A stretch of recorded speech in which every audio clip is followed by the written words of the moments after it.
যে জনসমর্থন সেগুলো বিকিয়ে দিয়ে আপনারা যদি ভারতের আজ্ঞাবহ হিসেবে কাজ করতে চান, বাংলাদেশের মানুষ যেভাবে আওয়ামী লীগকে দেশছাড়া করেছিল, বিএনপিকে দেশছাড়া করতে এক বিন্দু দেরি করবে না ইনশাআল্লাহ। গণভোটের মাধ্যমে যে দলটি বাংলাদেশের রাজনীতি করা শুরু করেছে, তারা কিভাবে গণভোটকে অস্বীকার করে। সভায় উপস্থিত আমন্ত্রিত অতিথিবৃন্দ, ডাকসুর ভিপি এবং অন্যান্য নেতৃবৃন্দ, সাংবাদিক বন্ধুগণ এবং প্রিয় শ্রোতা, আসসালামু আলাইকুম রহমতুল্লাহি ওয়া বারাকাতুহু। সম্মানিত উপস্থিতি, আমরা শহীদ পরিবারের কথাগুলো শুনছিলাম। যাদের সন্তান হারিয়েছে, যাদের ভাই হারিয়েছে, তারাই বুঝতে পারেন কষ্টটা। আমরা দেখছি জুলাই সনদ বাস্তবায়নে যে গণভোট হলো, সেই গণভোটে প্রায় 70% জনগণ যে রায় দিল, সেই রায়কে অগ্রাহ্য করছে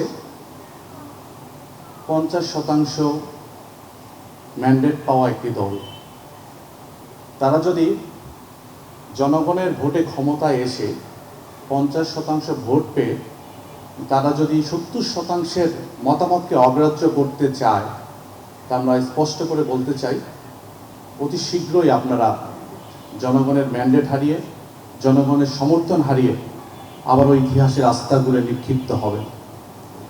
যে দল গুমের শিকার হয়েছে, যে দলের চেয়ারম্যান নির্যাতনের শিকার হয়েছে, প্রধানমন্ত্রী নির্যাতনের শিকার হয়েছে, তারা যদি এখন গুম কমিশন, মানবাধিকার কমিশন এটিকে বাতিল করতে চায়, তার মানে বুঝতে হবে রাষ্ট্রের, সরকারের ক্ষমতা আর দলটির হাতে নেই।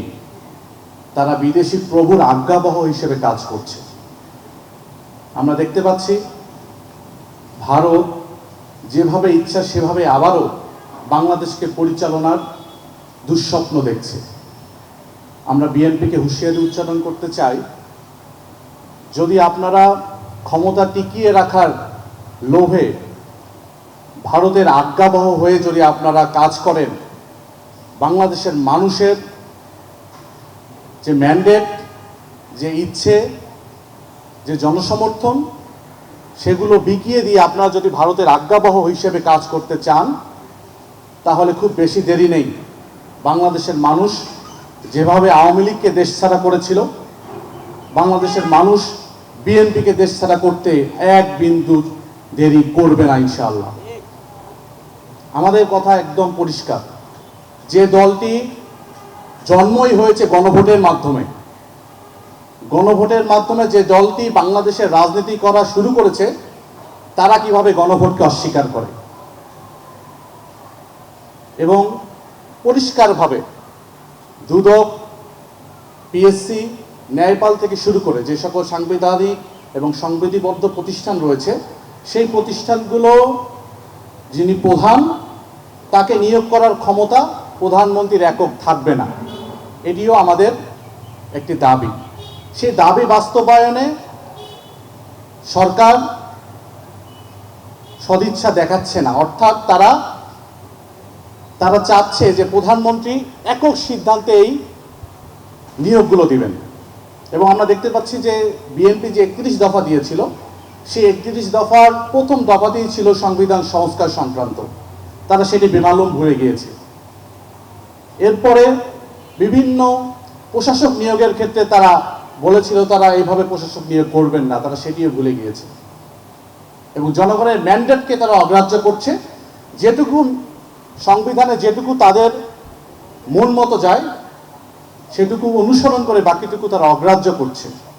বাংলাদেশের মানুষের কাছে তা একদম পরিষ্কার। সুতরাং আমরা বলতে চাই, সারা বাংলাদেশের মানুষের যে ম্যান্ডেট, যে ইচ্ছা, যে চাহিদা, গণভোটের রায় বাস্তবায়ন করতেই হবে অবশ্যই।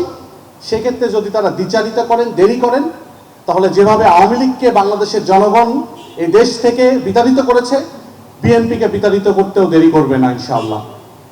সেই লড়াইয়ে শহীদ পরিবার আমাদের পাশে থাকবেন, সামনে থেকে নেতৃত্ব দিবেন, সেই আশাবাদ তারা ব্যক্ত করেছেন। আমরা তাদেরকে সাথে নিয়ে, বাংলাদেশের জনগণকে সাথে নিয়ে আমাদের দাবি আদায় করে ছাড়বো ইনশাআল্লাহ। সকলকে সেই লড়াইয়ে সামনে থেকে নেতৃত্ব দেওয়ার, পাশে থাকার আহ্বান জানিয়ে আমার কথা এখানে শেষ করছি। আসসালামু আলাইকুম ওয়া রাহমাতুল্লাহি ওয়া বারাকাতুহু।